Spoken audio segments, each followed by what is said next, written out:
देखिए chemical properties जो हम लोग पढ़ रहे थे उसी में कंटिन्यू, और आज कुछ है ना एनसीईआरटी का क्वेश्चंस भी कराएंगे। Chemical properties of hello alkane, और ये आज का पार्ट 3 है, ठीक है।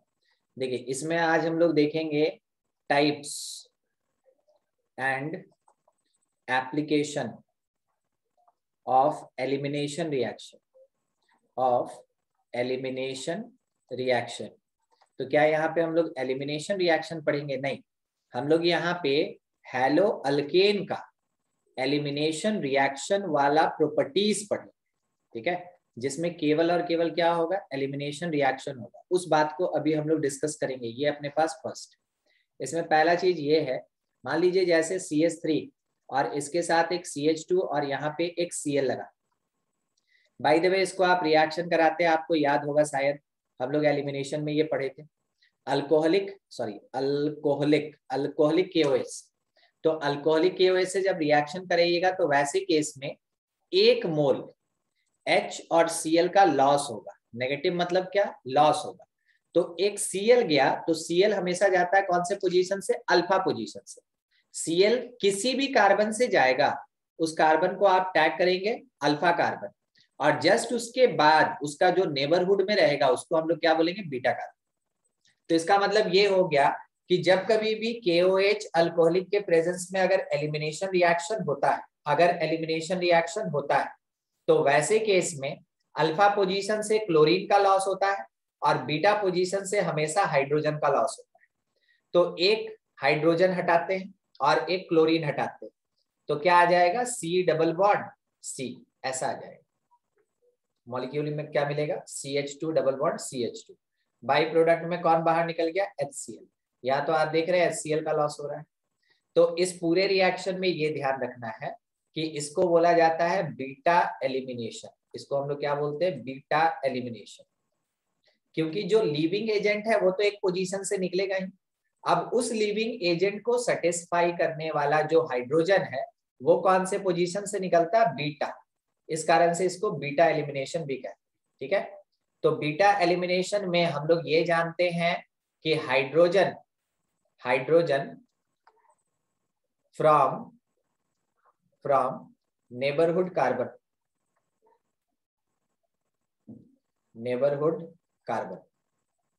जो नेबरिंग कार्बन है, जो नेबरहुड का कार्बन है, वहीं से हाइड्रोजन का लॉस होता है। यानी कि अगर अपने पास कोई एक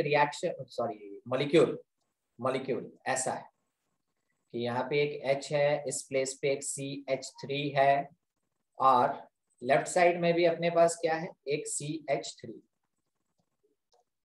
तो यहां से आपको पता कि अगर हम अल्कोहलिक KOH यूज कर ले तो वैसे केस में ये लिविंग एजेंट तो निकलेगा ही निकलेगा, ठीक है।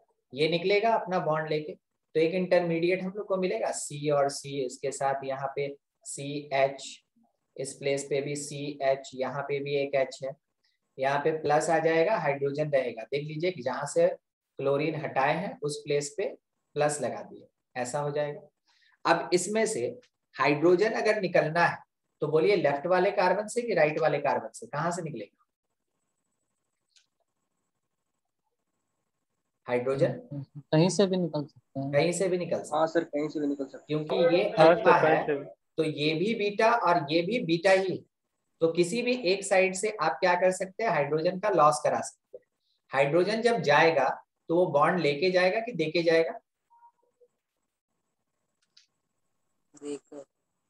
हमेशा हाइड्रोजन बॉन्ड देके जाता है, कार्बन से ज्यादा इलेक्ट्रोनेगेटिविटी नहीं है, इस कारण से नहीं ले जा सकता।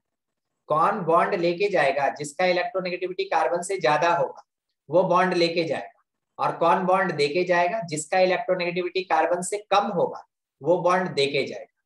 तो हाइड्रोजन, कार्बन और क्लोरीन में सबसे ज्यादा इलेक्ट्रोनेगेटिव कौन होता है? क्लोरीन। सबसे ज्यादा क्लोरीन। तो क्लोरीन जब रहेगा तो हमेशा बॉन्ड लेके जाएगा, और कार्बन हाइड्रोजन में से कार्बन का ज्यादा होगा। अगर कार्बन का इलेक्ट्रोनेगेटिविटी ज्यादा है तो कार्बन इस बॉन्ड को अपने ऊपर खींचेगा और हाइड्रोजन यहाँ से रिमूव हो जाएगा। तो यहाँ से निकला H+, क्योंकि इससे बॉन्ड लिया गया, और यहां से निकला है Cl माइनस, दोनों मिलकर बाई प्रोडक्ट बनाएगा HCl, और मेन प्रोडक्ट में CH3 बॉन्ड C पे H और डबल बॉन्ड CH2। कहने का मतलब है कि जब कभी भी ऐसा कोई एलिमिनेशन रिएक्शन होता है, ये तो हम लोग जानते हैं कि जो सैचुरेटेड कंपाउंड है वो किस में कन्वर्ट हो जाता है, अनसैचुरेटेड कंपाउंड। बाई प्रोडक्ट में कौन बाहर निकल रहा है, HCl बाहर निकल रहा है। तो इट इज द अनसैचुरेटेड। हमको कोई मतलब नहीं ये हाइड्रोकार्बन है या क्या है, हमको उससे कोई मतलब नहीं। हम क्या बोलेंगे कि ये कंपाउंड कैसा, अनसैचुरेटेड है। बाद में देख लेंगे कि इसमें क्या लगा है, तो कुछ नहीं लगा है, केवल कार्बन और हाइड्रोजन है, then it is unsaturated hydrocarbon, ऐसे डिक्लेयर किया जाता है। ठीक है, अनसैचुरेशन का मतलब मल्टीपल बॉन्ड्स। मल्टीपल बॉन्ड्स किसके बीच, कार्बन कार्बन या carbon and another atom. Carbon carbon. हमेशा अनसैचुरेशन डिसाइड कौन करता है, कार्बन। तो कार्बन कार्बन के बीच अगर केवल और केवल सिंगल बॉन्ड हर जगह, then it is saturated compound. और अगर कार्बन कार्बन के बीच डबल या ट्रिपल बॉन्ड आ गया, वैसे केस में उस कंपाउंड को हम क्या बोलेंगे, unsaturated. What ever it is, alcohol, carboxylic acid, aldehyde, ketone, हमको मतलब नहीं। अगर कार्बन कार्बन के बीच डबल या ट्रिपल आया, वो अनसैचुरेटेड ऑर्गेनिक कंपाउंड है। तो सोच के थोड़ा सा ये सैचुरेटेड की अनसैचुरेटेड बस बताना है। मान लीजिए यहाँ पे C बॉन्ड C और इस प्लेस पे C double bond OOH, saturated की अनसैचुरेटेड, सैचुरेटेड। सैचुरेटेड। ठीक है, ये सैचुरेटेड है। और बाय द वे अगर लिखा हुआ है C bond C double bond C, फिर C और यहाँ डबल बॉन्ड O, फिर इस जगह पे एक C और यहाँ एक C, बोलिए सैचुरेटेड की unsaturated. Sir unsaturated. Sir unsaturated. Unsaturated किसके कारण, लेफ्ट से, डबल बॉन्ड सर, लेफ्ट से सेकंड और थर्ड वाले कार्बन के कारण ये अनसैचुरेटेड। ठीक है, लेफ्ट से सेकंड और थर्ड कार्बन के बीच क्योंकि मल्टीपल बॉन्ड्स बन गया, इस कारण से ये कैसा, अनसैचुरेटेड। बात समझ में आ रहा है, कब सैचुरेटेड कब अनसैचुरेटेड। चलिए ठीक है, तो थोड़ा सोच के एक बात बोलना है। अगर अल्काइल हैलाइड, अगर अल्काइल हैलाइड अल्कोहलिक KOH से रिएक्शन करेगा, क्या बना के देगा,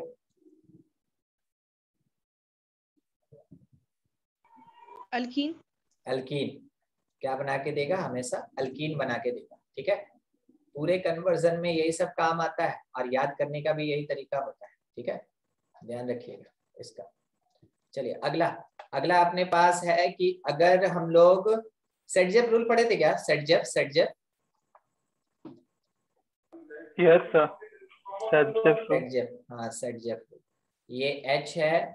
चलिए एक बात कर लेते हैं, एलिमिनेशन में हम लोग पढ़े थे, है ना ऋषिकेश, सेटजेफ। ठीक है, प्लस अल्कोहलिक KOH।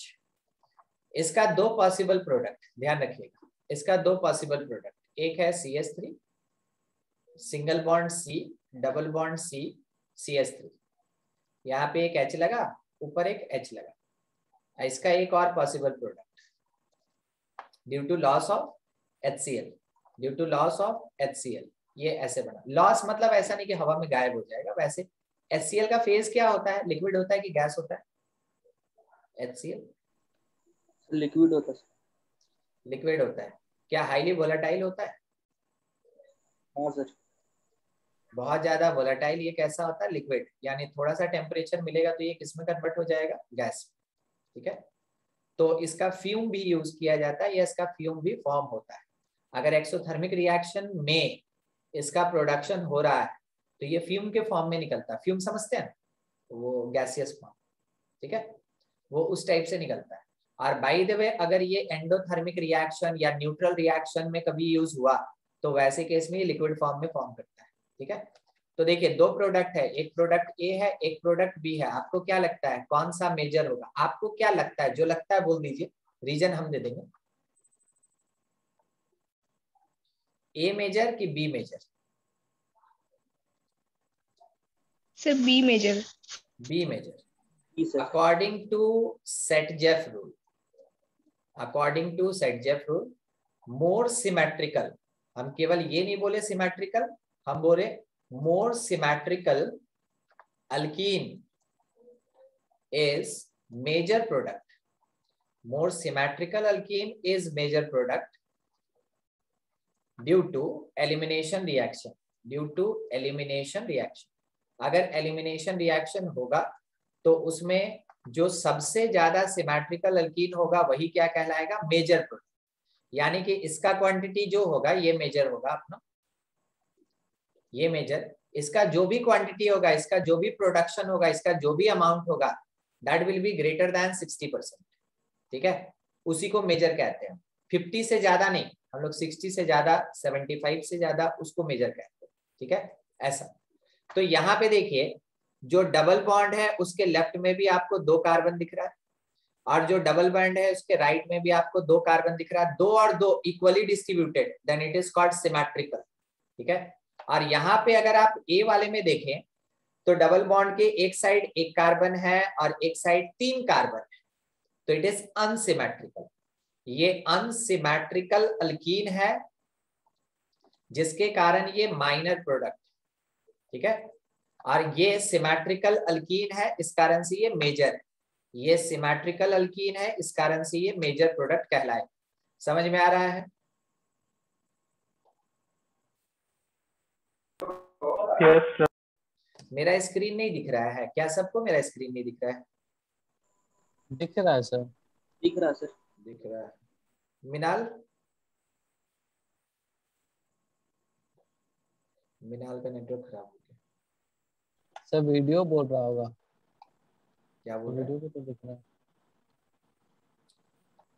वीडियो क्या बोले अभी? तो सब तो दिख रहा है सर, वीडियो स्क्रीन दोनों दिख रहा है। अच्छा ठीक है, नहीं मिनाल हमको मैसेज किया था, इसलिए हो सकता है वहां पे है ना दिक्कत होगा, क्योंकि सुभजीत भी गायब हो गया। ठीक है, चलिए देखिए, आपका आवाज भी नहीं आ रहा है। हाँ, मेरा आवाज भी नहीं आ रहा है। रुक जाइए 1 मिनट, सबको इस सभा में थोड़ा। चलिए ठीक है। मेटल का नेचर जो होता है वो बेसिकली बेसिक ही होता है। हाँ, वो बेसिक नेचर का होता है। अब यहाँ पे काम कैसे होगा थोड़ा वो देखिएगा। सबसे पहला इसमें जो हम रिएक्शन पढ़ेंगे ना, that is called Wurtz reaction. इसका नाम क्या है? Wurtz reaction. अब इस ऊर्ज रिएक्शन में क्या होता है? ऊर्ज रिएक्शन में अगर कोई एक RCl है, पर्टिकुलरली फॉर Cl, अगर ये RCl है, इसको हम रिएक्शन कराते हैं सोडियम के साथ। ठीक है, सोडियम के साथ। तो जब कभी भी आपको ऐसा RCl का रिएक्शन आप सोडियम से कराइएगा, इसको 2 मोल ले लीजिए, ये भी 2 मोल, और यूज किया जाए यहाँ पे ड्राई ईथर। ठीक है, ड्राई ईथर, जिसके कारण क्या होता है? सिमेट्रिकल अल्केन का फॉर्मेशन होता है। जिसके कारण क्या होगा? सिमेट्रिकल अल्केन का फॉर्मेशन होगा, मतलब R बॉन्ड R होगा और इसके साथ में NaCl एज बाई प्रोडक्ट निकल जाए। तो R बॉन्ड R होना, इसका मतलब किस चीज का फॉर्मेशन हो रहा है? अल्केन का फॉर्मेशन हो रहा है, अल्केन।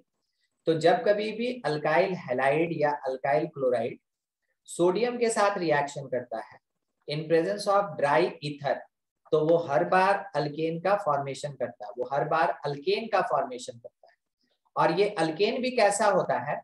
ये सिमेट्रिकल अल्केन होता है। ये सिमेट्रिकल अल्केन होता है। समझ रहे? सिमेट्रिकल अल्केन कहने का मतलब जितना कार्बन इस वाले बॉन्ड के लेफ्ट रहेगा उतना ही कार्बन राइट में भी रहेगा। कहने का मतलब कि अगर हम 2 मोल CH3Cl का रिएक्शन 2 मोल सोडियम के साथ करा दे in presence of dry ether, तो बताइए तो प्रोडक्ट जो बनेगा, मेन प्रोडक्ट, वो क्या बनेगा? बाई प्रोडक्ट तो NaCl बाहर निकल जाएगा। सर इथेन बनेगा। इथेन बनेगा। क्या बनेगा? इथेन। CH3 bond CH3। देखिए ये कितने कार्बन का अल्केन है? 2 कार्बन, 2 कार्बन कंटेनिंग अल्केन है। 2 कार्बन कंटेनिंग अल्केन है। बाय द वे, अगर आप यहाँ पे लेके चलते हैं प्रोप C3H7Cl और इसका रिएक्शन 2 मोल सोडियम से करते हैं। ऊर्ज रिएक्शन मतलब सोडियम से रिएक्शन, किसके प्रेजेंस में? ड्राई ईथर के प्रेजेंस। तो वैसे केस में यहाँ पे बाई प्रोडक्ट तो NaCl निकल गया, मेन प्रोडक्ट क्या होगा? Hexane. Hexane. C3H7 bond C3H7, तो देख रहे हैं यहाँ पे आप अगर ऑड नंबर ऑफ कार्बन लेके चल रहे हैं या इवन नंबर ऑफ कार्बन लेके चल रहे हैं, प्रोडक्ट तो बार बार आपको कैसा मिल रहा है, even number of carbon containing alkane, even number of carbon containing alkane. सही बोले? बात समझ में आ रहा है क्या बोल रहे हैं? Yes sir. ठीक है, अल्केन। Yes sir. और जब भी even number of carbon containing alkane होगा उसको हम लोग कौन से टाइप का अल्केन कहते हैं? सिमेट्रिकल अल्केन कहते हैं। तो ड्यू टू उर्ज रिएक्शन, यही इसका कमी है, कारण है कि एक ही टाइप का प्रोडक्ट देता है। तो due to Wurtz reaction only and only even number of carbon containing alkanes can be formed. ठीक है, अब आदमी को जैसे ही ये बोलिएगा वो अपने साथ क्या ना मतलब दिल पे ले लेता है, चैलेंज हो गया, ऐसा क्या बात है। देखिए उसका दिमाग कैसे चलता है। ठीक है, एक बकवास सा रिएक्शन, CH3Cl, ठीक है, ले लिया।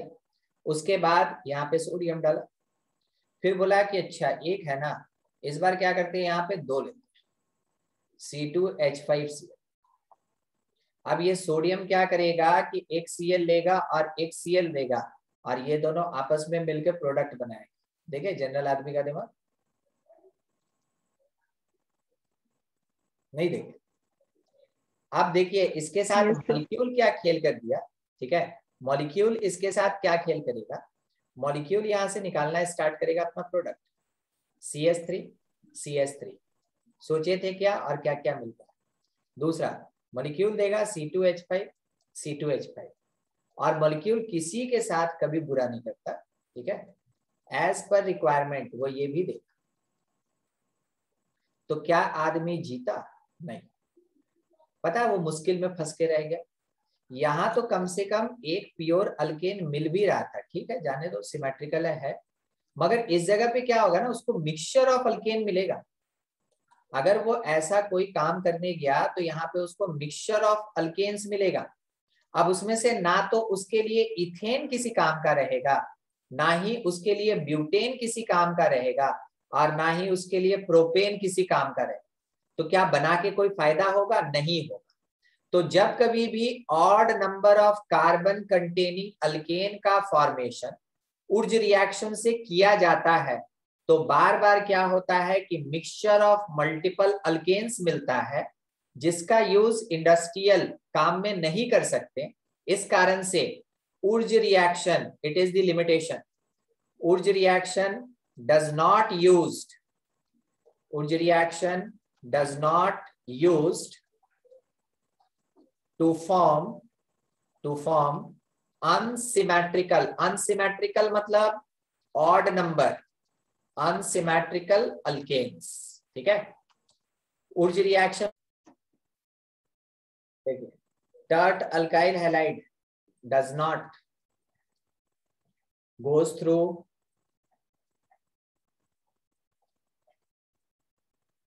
उर्ज रिएक्शन।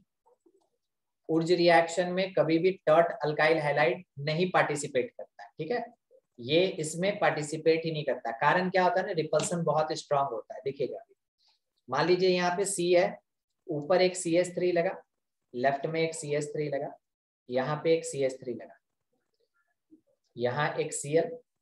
अगर हम ऐसा ही एक और मॉलिक्यूल लेते हैं, ठीक है, Cl, C, CH3, CH3 और CH3, और इसको रिएक्शन करा रहे हैं हम लोग 2 मोल सोडियम से। ये सोडियम क्या करेगा कि इस वाले क्लोरीन को और इस वाले क्लोरीन को बाहर निकालेगा। तो क्लोरीन को हटा के सोचिए, आपके पास जो बच रहा है टर्म, जो आपके सामने स्पीसीज बच रहा है, उसको देखिएगा, देख रहे हैं, एक, और यहाँ पे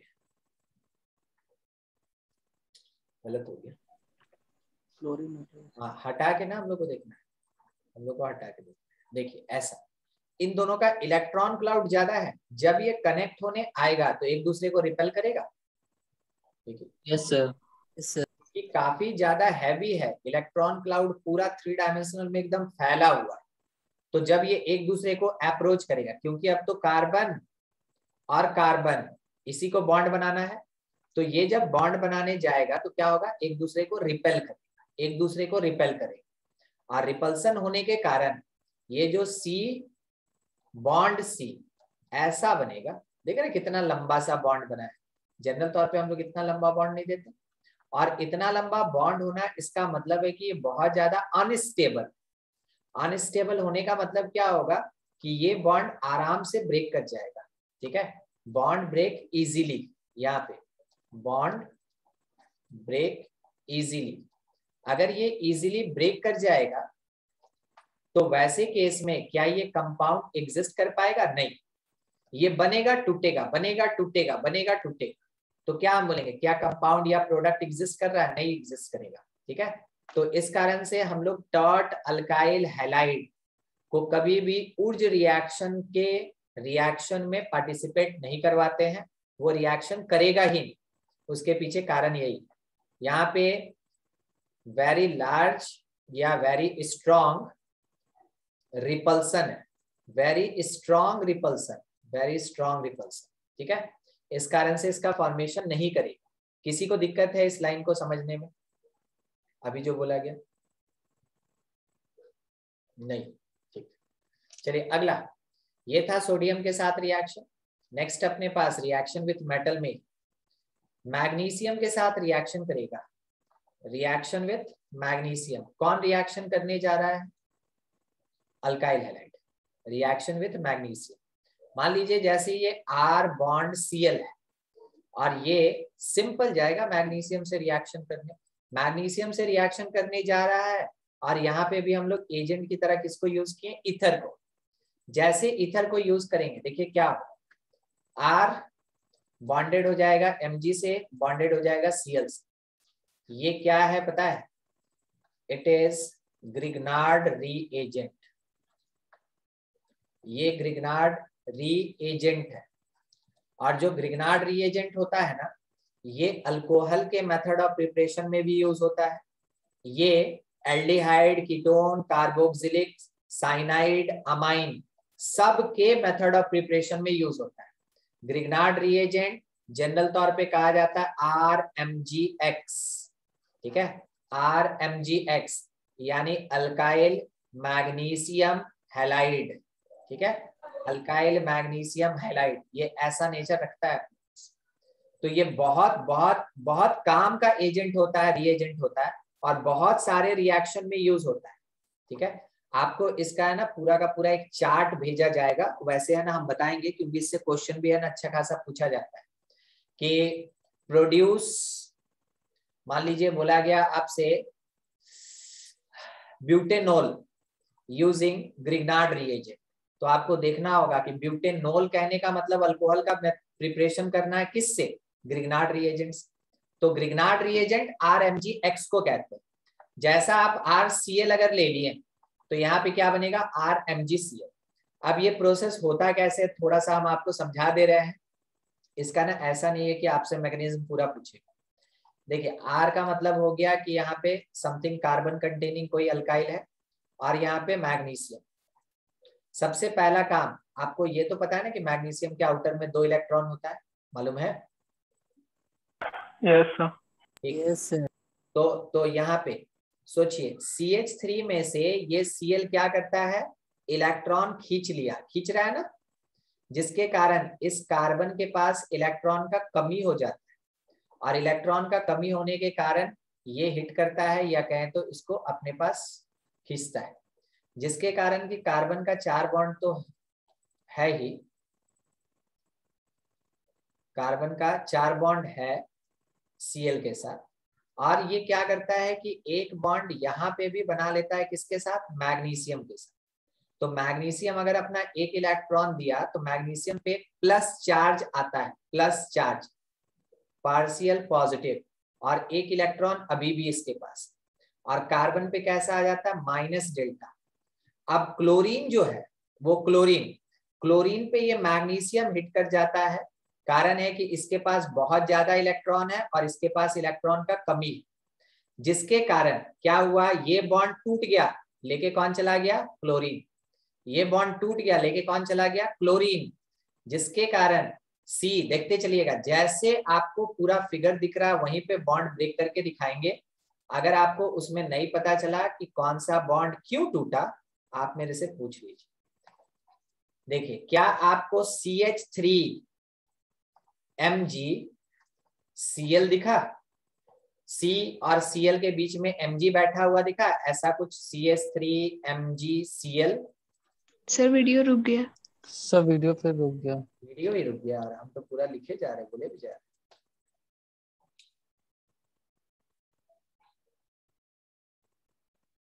अभी सब आ गया होगा फटाक से, नहीं आया? आया क्या? Yes sir, yes sir. Yes sir. ठीक है, तो देखिए यहाँ पे अपने पास कार्बन जो मैग्नीशियम के साथ बॉन्ड बना रहा है। कारण क्या? मैग्नीशियम एक मेटल है, टेंडेंसी रखता है इलेक्ट्रॉन देने की, तो इलेक्ट्रॉन ये दे सकता है। तो पहला इलेक्ट्रॉन ये किसको देगा? क्लोरीन को नहीं देगा, क्योंकि ये ऑलरेडी कार्बन से खींच चुका है। तो ये पहला इलेक्ट्रॉन कार्बन को देता है। कार्बन के साथ इसका है ना बीच में एक इंटरमीडिएट में बॉन्ड बनता है, पार्शियल बॉन्ड। और पार्शियल बॉन्ड बनने के बाद इस पे जब प्लस डेल्टा आता है तो ये किस पे हिट करता है? मैग्नीशियम किस पे हिट करता है? क्लोरीन। और क्लोरीन पे हिट करेगा तो क्लोरीन दो बॉन्ड बना के नहीं रह सकता। इस कारण से ये क्या करता है? कार्बन के साथ बॉन्ड तोड़ता है और मैग्नीशियम के साथ बॉन्ड बना लेता है। ठीक है, मैग्नीशियम के साथ बॉन्ड बना लेता है और तब कहीं जाके ग्रिग्नार्ड रीएजेंट का फॉर्मेशन होगा। कुछ ऐसा प्रोसेस होता है। ठीक है, तो हम लोग क्या देखें, अगर कभी अल्काइल हैलाइड, अगर कोई भी अल्काइल हैलाइड मैग्नीशियम के साथ डायरेक्ट रिएक्शन करता है इन प्रेजेंस ऑफ किसी भी टाइप का ईथर, हमको कोई फर्क नहीं पड़ता। ठीक है, किसी भी टाइप का ईथर, वैसे केस में ये बना के क्या देता है हमको? ग्रिग्नार्ड रीएजेंट बना के देता है। ग्रिग्नार्ड रीएजेंट बना के देता है। तो ग्रिग्नार्ड रीएजेंट का मेथड ऑफ प्रिपरेशन, और जैसे आप देखे थे ना कि साइनाइड का फॉर्मेशन हो रहा था और उसके बाद मल्टीपल प्रोडक्ट्स मिल रहा था, भूल गए? अरे साइनाइड, आइसोसाइनाइड याद आया? KCN और AgCN।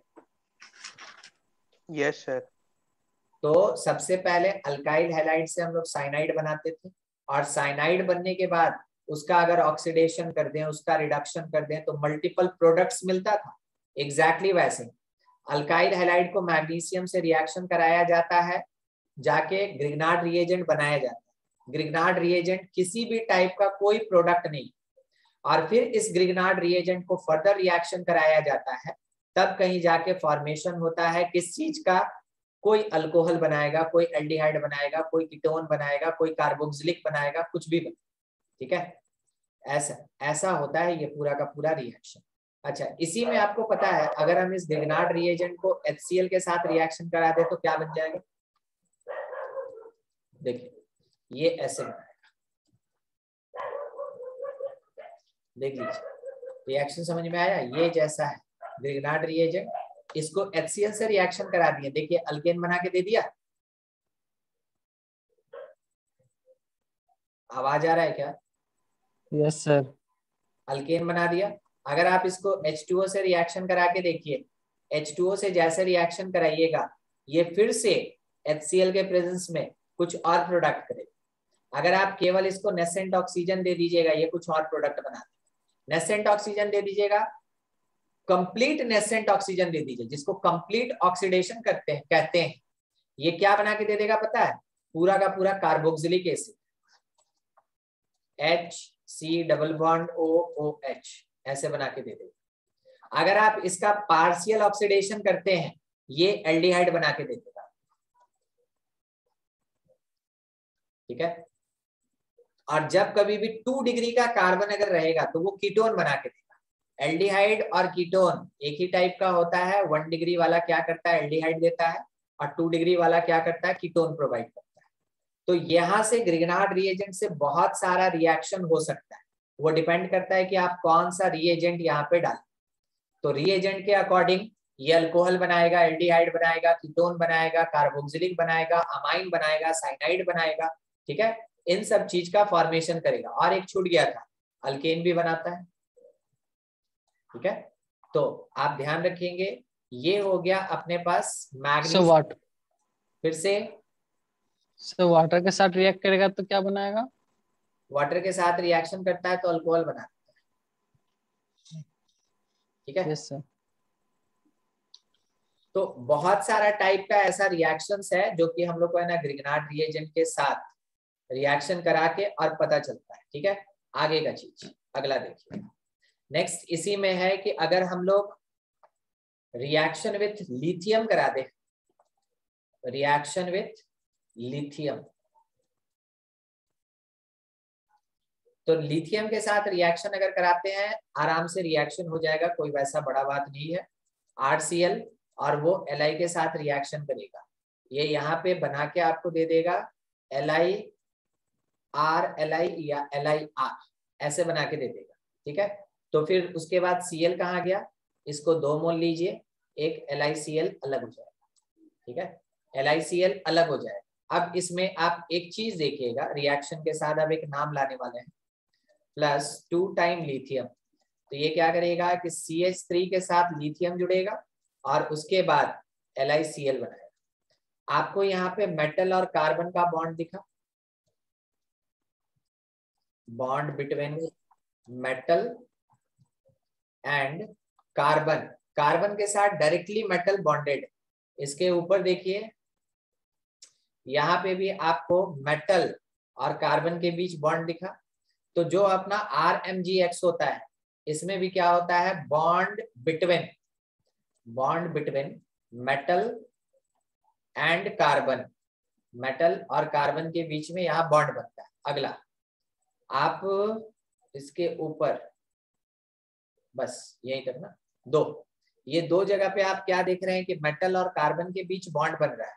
जब कभी भी मेटल डायरेक्टली कनेक्टेड होता है कार्बन से, जब कभी भी मेटल डायरेक्टली कनेक्टेड होता है कार्बन से, मेटल बॉन्डेड विथ कार्बन, अगर मेटल बॉन्डेड होता है कार्बन के साथ, देन वैसे केस में compound called organometallic, compound called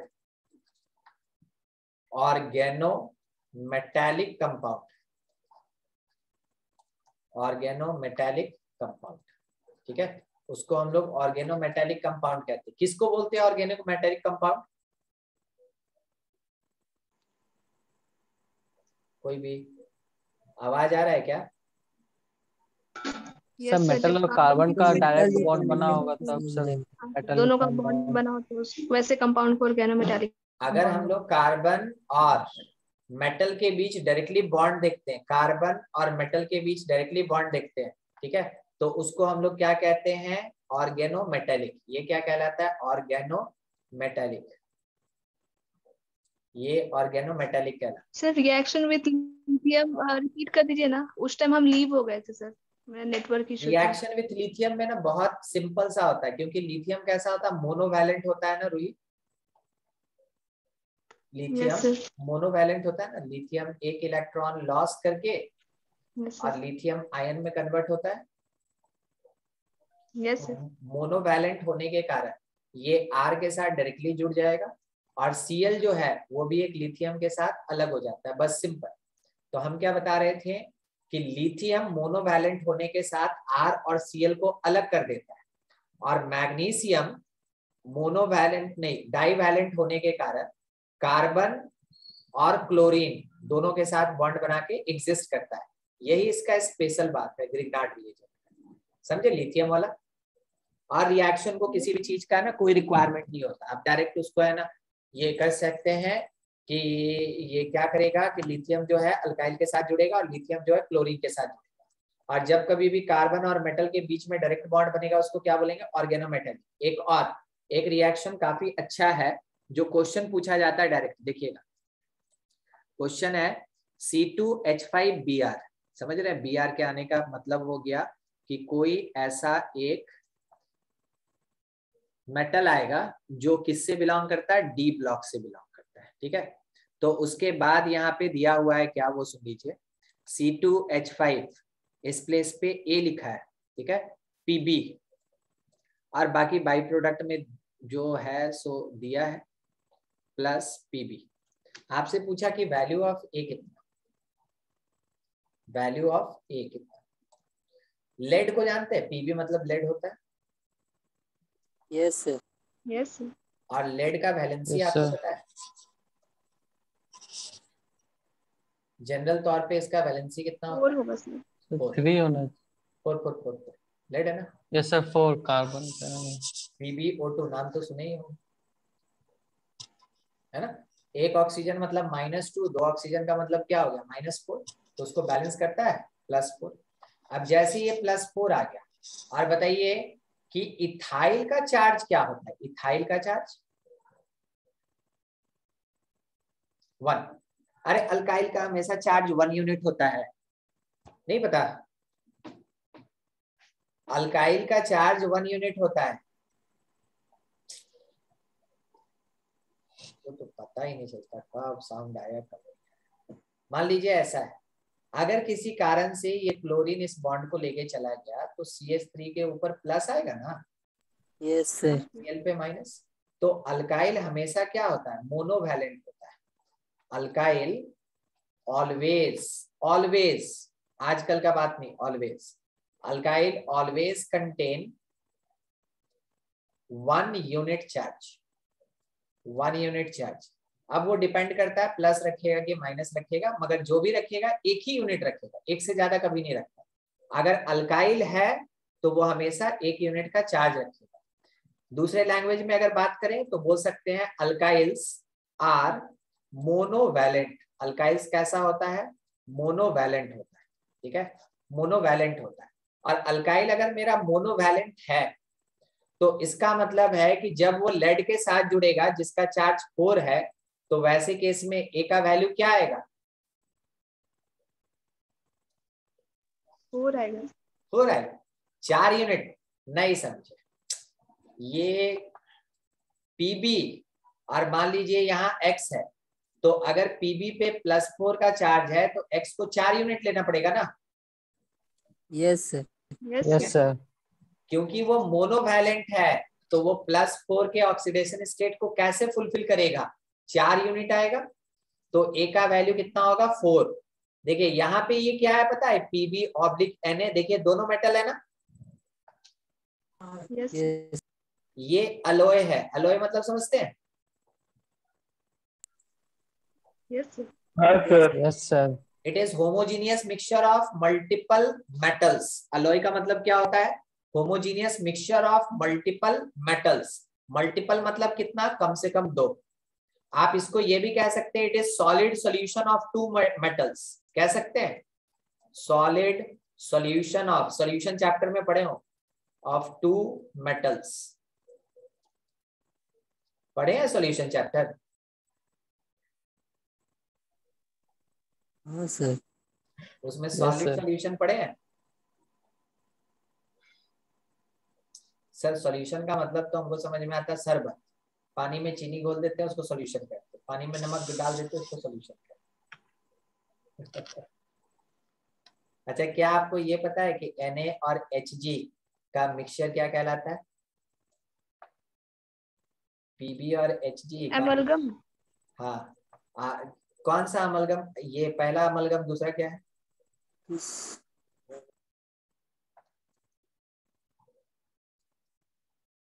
देखिए कितना सारा, ठीक है। इसको सोडियम मरकरी कपल भी कहते हैं, लेड मरकरी कपल कहते हैं, आयरन मरकरी कपल कहते हैं, जिंक मरकरी कपल कहते हैं। ऑल आर अमलगम्स, ठीक है। अच्छा, इसमें क्या होता है? Gu होता है, Gam, ठीक है। ये सब का सब क्या होता है? ए होता है सर। हाँ, अमलगम होता है। ये सब का सब अमलगम। पता है अमलगम नाम किसके कारण आता है? Hg के कारण। Yes sir, mercury. मरकरी के कारण हमेशा अमलगम नाम आता है। मरकरी ही एक ऐसा मेटल है जो लिक्विड स्टेट में पाया जाता है। तो जहां भी मरकरी अगर प्रेजेंट है, जनरल तौर पे वो कौन सी फैमिली से बिलोंग करेगा? अमलगम फैमिली से बिलोंग करेगा, ठीक है। अदरवाइज उसका दूसरा नाम तो बहुत सारा होगा। अभी बोले ना सोडियम मरकरी कपल, वैसे ही क्या होता है आगे चल के पढ़ेंगे हम लोग, जिंक कॉपर कपल, ठीक है। तो हम लोग को उससे मतलब नहीं है, हम लोग को मतलब है कि अगर मरकरी प्रेजेंट है then it is called amalgam. Sodium amalgam, lead amalgam, iron amalgam या फेरस अमलगम और जिंक अमलगम, ऐसे। तो सफिक्स जो लग रहा है ना अमलगम, वो किसके कारण लग रहा है? Hg के कारण। यहाँ पे अभी हम आपको जो लेड दिखाएं, लेड, ये लेड सोडियम के साथ प्रेजेंट है क्योंकि दोनों सॉलिड स्टेट में रहता है। इस कारण से ये जो मिक्सचर बना, ये जो सॉल्यूशन बना, इसको हम लोग क्या बोल रहे हैं, अलॉय। ये एक अलॉय है। आपको पता है ना जो कॉइन बनता है वो अलॉय का बनता है, किसी एक मेटल का नहीं बनता। यस 1 रुपया वाला सिक्का कभी भी है ना चुंबक में सटा के देखे, चिपक जाएगा, सर। यस मगर उतना स्ट्रांगली नहीं चिपकता है जितना कि एक नेल समझते हैं, ये नाखून नहीं, काटी काटी। Yes sir yes. तो क्या होता है कि जो नेल होता है, जो काटी होता है ना, उसमें आयरन बहुत ज्यादा होता है, मगर जो सिक्का होता है, कॉइन होता है, उसमें आयरन होता है मगर थोड़ा कम होता है, इसलिए उतना स्ट्रांगली नहीं चिपकता है। क्या 5 रुपया का पीला वाला सिक्का देखे हैं? हाँ यस सर। सर। उसको चिपका के देखिएगा, नहीं चिपकेगा। और एक तो सिक्का 1 रुपया का इतना भंटोला टाइप का बड़ा सा आता है जिसमें कि 2 ग्रेन बना हुआ रहता है, वो वाला देखे हैं? ग्रेन, हाँ सर। हाँ सर। हाँ सर। बना हुआ रहता है, त्रिशूल नहीं है, ये ग्रेन है, बस देखने में वैसा लग रहा है। हाँ ये, और यहाँ 1 रुपया एकदम इतना बड़ा सा लिखा रहता है, 1 रुपीज, ठीक है। इसको यस सर। चिपका के देखिएगा, अगर वो जो साउंड बॉक्स वाला रहता है ना स्पीकर, उसके चुंबक में जो राउंड रहता है, गोल रहता है, उस पर अगर आप इसको चिपका दिए, छुड़ाने में आपका हालत खराब हो जाए। बहुत ज्यादा मेटल था इसके अंदर, बहुत ज्यादा मेटल, ठीक है। तो क्या होता था, रस्टिंग में खराब हो जाता था, रस्टिंग अगर होता था यही गायब हो जाता। अब सिक्का कितना रुपया का वही गायब हो गया, तो सिक्के का वैल्यूएशन रहा नो सर। नहीं। इस कारण से इसको बंद कर दिया गया, ठीक है, इस कारण से इसको बंद कर दिया। हाँ आपको याद है स्टार्टिंग में ब्रिटिश जमाने में हम लोग का जो सिक्का होता था वो कॉपर का होता था। हाँ yes sir. Sir. Yes sir. अब धीरे धीरे क्या हुआ, इंडिया है ना इकोनॉमी की तरफ बढ़ा, अब पैसा बचाना स्टार्ट कर दिया। एक एक जो एक पैसा होता था ना, उसका आज के टाइम में जितना उसमें कॉपर यूज होता है, उसका 5 रुपया से 10 रुपया दाम होता है, पता है? जितना खाली उसमें कॉपर यूज होता है, वो एक आना बनाने में, एक पैसे, एक आना वो बनाने में जितना कॉपर यूज होता था, उसका 5 रुपया 10 रुपया कीमत है अभी के टाइम में, ठीक है। और अगर वो पीछे का है, काफी दिन पुराना है, काफी साल पुराना है, तब तो वो चला गया उसमें ना एंटिक में। अब एंटिक जाने के बाद वो 5,000 10,000 का बन गया एक तो छोटा सा सिक्का, ठीक है। तो धीरे धीरे क्या हुआ ना कि कॉपर को दूसरे जगह पे इंडस्ट्री में लगाया गया, इस कारण से सिक्का तो रहेगा 1 पैसा का, चाहे उसको आप कितना भी महंगा बना दीजिए, ठीक है। इसी कारण से आपको ये भी पता होना चाहिए, जो डॉलर होता है, डॉलर, डॉलर का सिक्का भी आता है, और उस डॉलर में अगर कभी आपको देखने का मौका मिले, नोट वाला का बात नहीं कर रहे हैं, सिक्का का बात कर रहे हैं, सिल्वर, सिल्वर लिखा रहता है, सिल्वर डॉलर, ठीक है। और बगल में ऐसे एक लिखा रहेगा, ऐसे एक लिखा रहेगा, यहाँ पे वो मसाल लेके खड़ी रहती है, वो रहेगी, ठीक है, जानते हैं उसका नाम, स्टैचू ऑफ लिबर्टी, वो, और यहाँ पे एक परी है ना, उड़ते रहती है, ठीक है, ऐसा होता है। इसमें क्या पूरा का पूरा ये सिल्वर का है? नहीं। $1 का कीमत आपको तो पता होगा, अभी के टाइम में शायद 78-75 ऐसे ही कुछ चल रहा है, ठीक है। 75। और इसका वजन जो होता है ना, वो 15 ग्राम होता है। $1 का जो कॉइन होता है उसका 15 ग्राम होता है, यानी 15 ग्राम अगर वो सिल्वर दे देगा तो कीमत समझ रहे कहां तक पहुंच गया।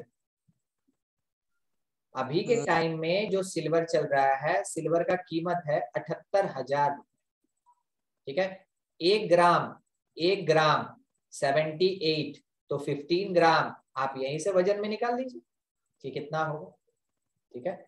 इसलिए तो इसका मतलब ये नहीं कि वो पूरा का पूरा सिल्वर का बना, उसमें कुछ पार्ट सिल्वर है, उसमें 10%, 20%, 30%, वो डिपेंड करता है कि हाँ जिस समय बन रहा है उस समय पूरे के पूरे मतलब जो कंट्री है उसका इकोनॉमी कैसा चल रहा है। अगर इकोनॉमी स्ट्रांग है तो ज्यादा डालता है, अगर इकोनॉमी थोड़ा सा वीक चल रहा है तो क्या करता है, कटौती कर देता है।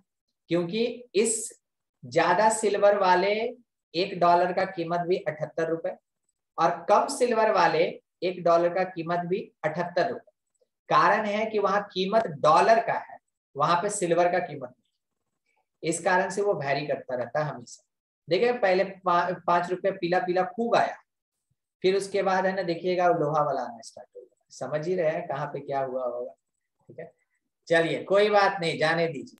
आपको ये बात तो समझ में आया कि अभी हम यहाँ पे क्या यूज किए थे, लेड और सोडियम का अलॉय यूज किए थे। बात यहीं से स्टार्ट हुआ, एक्चुअल में बात जो है ना वो सॉल्यूशन चैप्टर का है। ठीक है, तो अलॉय, अब यहाँ पे लेड जो बनाया वो 4 यूनिट C2H5 लेके चला। इसका नाम हम क्या कह सकते हैं, इसका नाम बोल सकते हैं टर्ट। 4 है तो टर्ट, टर्ट इथाइल लेड, ये बोल सकते हैं इसको, टर्ट इथाइल लेड। अरे हाँ कि ना? यस एक बार यस सर। एक बार इनिशियल्स को उठा के बताइए तो क्या लिखेंगे आप? टेल। टेल। तेल बोल दीजिए ना, क्या तेल बोल रहे हैं? तेल। ध्यान रखिएगा, ये दिया रहता है, ये लिखा रहेगा कि यहाँ पे है ना तेल का फॉर्मेशन हो रहा है। हाँ, तो आपको पता होना चाहिए ये एक्चुअली में क्या है, टर्ट इथाइल लेड है। ये क्या है, टर्ट इथाइल लेड है। ये शॉर्ट में भी कहीं कहीं आपको अगर दिया रहता है, कुछ भी नाम बुक में मिले, कॉपी में मिले, आपको ये याद कर लेना चाहिए कि ये है किसका और कौन से रिएक्शन में बनता है। थोड़ा सोच के बताइएगा। अभी आपके सामने यहाँ पे जो कंपाउंड बना है ना लेड के साथ, टेल टेल टेल, वो जो है ये क्या ऑर्गेनोमेटेलिक है? Yes sir. हाँ सर। ये ऑर्गेनोमेटेलिक है। जो अपने पास C2H5 है तो इसमें ये लेड के साथ जुड़ा, इधर में भी एक C2H5 लेड के साथ जुड़ा, यहाँ भी एक C2H5 लेड के साथ जुड़ा, यहाँ भी एक C2H5 लेड के साथ जुड़ा। पता है इस बॉन्ड का जो होता है वो आयनिक कैरेक्टर कम होता है, लेस आयनिक और मोर कोवेलेंट होता है। ये कैसे पता चल गया हमको? हम तो कभी हाथ में भी नहीं लेके देखे, हम कभी देखे भी नहीं, छूने का तो बात दूर। ये हम कैसे बोल दिए? आपको याद होगा जब हम यहाँ पे नाम लिख रहे थे उस समय हम आपको बोले थे कि Br आया है और फिर उसके बाद बोले थे डी ब्लॉक एलिमेंट आया। ठीक है, आपको AgCl और AgBr वाला रिएक्शन याद है कि Ag सपोर्ट करता है Br को और सोडियम सपोर्ट करता है या पोटेशियम सपोर्ट करता है Cl को? Yes sir. वो हमेशा चलेगा ना, वो केवल उस वाले कंपाउंड के लिए थोड़ी है, वो हमेशा चलेगा। कोई भी डी ब्लॉक एलिमेंट अगर है तो डी ब्लॉक एलिमेंट जो होता है वो थोड़ा बाद का कहने का मतलब है कि जिसका कोवैलेंसी या तो 3 होगा, नहीं तो 4 होगा, और नहीं तो 6 होगा या 7 होगा। वो हमेशा क्या करता है ना कि हमेशा और हमेशा वो कोवैलेंट कैरेक्टर ज्यादा रखता है और आयनिक कैरेक्टर कम रखता है।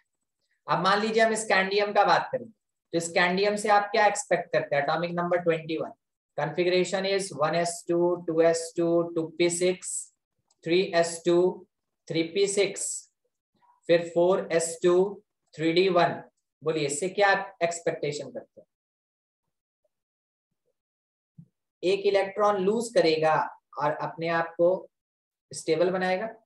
तो एक इलेक्ट्रॉन लूज करना, वैसे केस में आयनिक कैरेक्टर ज्यादा या कोवेलेंट कैरेक्टर ज्यादा?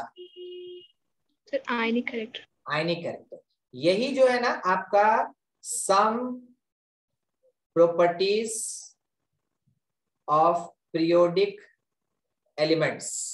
ठीक है, properties and classification of periodic elements या पीरियोडिक प्रॉपर्टीज, ये उसी चैप्टर का है जिसको हम लोग पीरियोडिक टेबल कहते हैं।